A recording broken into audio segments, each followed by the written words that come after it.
Jai Sairam. Welcome back to my channel.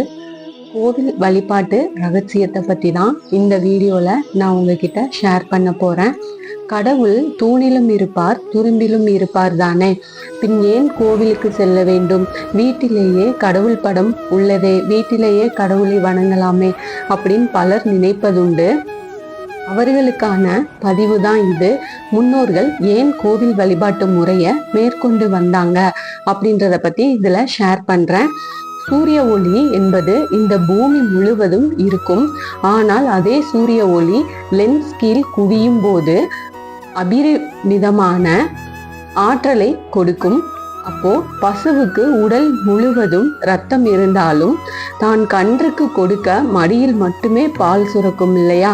அதே போல் இறைநிலை எல்லா இடங்களிலும் இருந்தாலும் கோவில்களில் அதிகப்படியான ஆற்றல் குவியும் வண்ணம் சிலையை செப்பு தகடு மற்றும் பல சடங்குகளை செய்து அங்கே பிரதிஷ்டை செய்துள்ளார்கள். அங்கே சென்று வழிபடுவதால் இறை ஆற்றலும் கிடைக்கும். மேலும் சம்பிரதாயம் என்னும் பெயரில் பல அறிவியல் பூர்வமான சடங்கு முறைகளை அங்கே வைத்து நாம் உடலில் உள்ள நோய்களை போக்குவதற்கும் மனம் ஒருநிலைப்படுவதற்கும் பல சடங்கு முறைகள் அங்க ஏற்படுத்தியிருப்பாங்க. நாம் உடலில் உள்ள நோய்களை போக்குவதற்கு பல சம்பிரதாய முறைகள் உள்ளன. முதலில் நாம் கோவிலுக்கு உள்ளே செல்லும் போது செருப்பை கழற்றிவிட்டு செல்வோம். அது எதற்கு என்றால், நாம் காலில் கீழ்பாதத்தில் நோயை குணப்படுத்தும் பல வர்ம புள்ளிகள் இருக்குமா. அக்குபஞ்சர் டாக்டர் கிட்ட கேட்டா கூட சொல்லுவாங்களாம். உடலில் உள்ள எல்லா உறுப்புகளுக்கும் நிவாரணம் கொடுக்கும் எல்லா புள்ளிகளும் அங்கே உள்ளன. அக்கால நம் கோவில்களை சுற்றி கருங்கற்களை பதித்து வச்சிருப்பாங்க. வெறும் காலுடன் கோவிலை சுத்தும் போது நாம் கால்களில் உள்ள அந்த வர்ம புள்ளிகள் அழுத்துவதன் மூலம் உடலில் உள்ள பல நோய்கள் நமக்கே தெரியாம குணமாகுமா. மேலும் நம்ம தோப்பு கரணம் போடும்போது நம் காதுகளை இழுத்து உட்கார்ந்து எந்திரிக்கும் போது நாம் மூளை பகுதி சுறுசுறுப்பாகுமா. அன்று முழுவதும் சுறுசுறுப்பாக இயங்குவோமா. உடம்பில் உள்ள எல்லா நரம்புகளையும் இழுத்து சோம்பல் இல்லாமல் இருக்குமா. மேலும் குழந்தை இல்லாதவர்கள் விடியற்காலை அரச மரத்தை சுற்றும் போது அரச மரத்தின் விதையை மிதித்தும் மரத்தின் காற்றை சுவாசிக்கும் போது கர்ப்பப்பை வலுப்பெற்று குழந்தை பாக்கியம் கிடைக்குமா. அதனாலதான் அந்த விடியற்காலையில போய் அரச மரத்தை சுத்துனா ரொம்ப நல்லது, குழந்தை பாக்கியம் கிடைக்கும் அப்படின்னு சொல்லுவாங்க.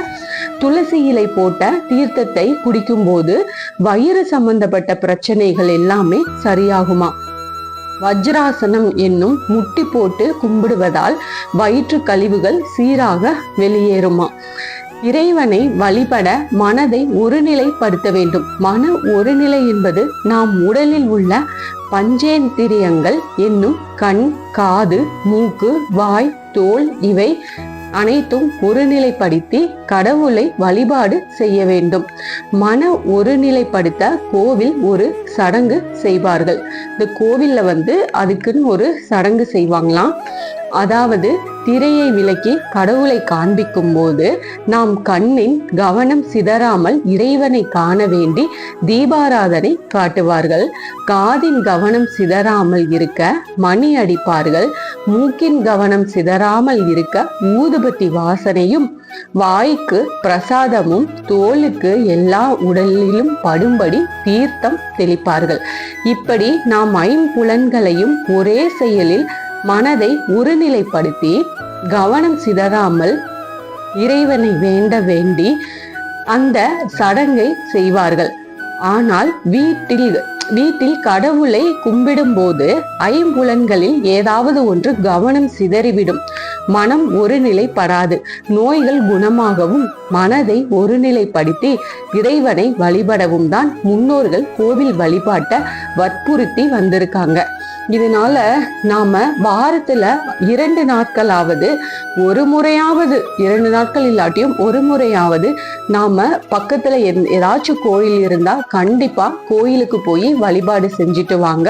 கண்டிப்பா உங்களுக்கு நல்ல வைப் கிடைக்கும். முடிஞ்சா டெய்லியும் போயிட்டு வாங்க பக்கத்துல கோயில் இருக்கும் பட்சத்துல. நல்லதே நடக்கும். Thank you friends.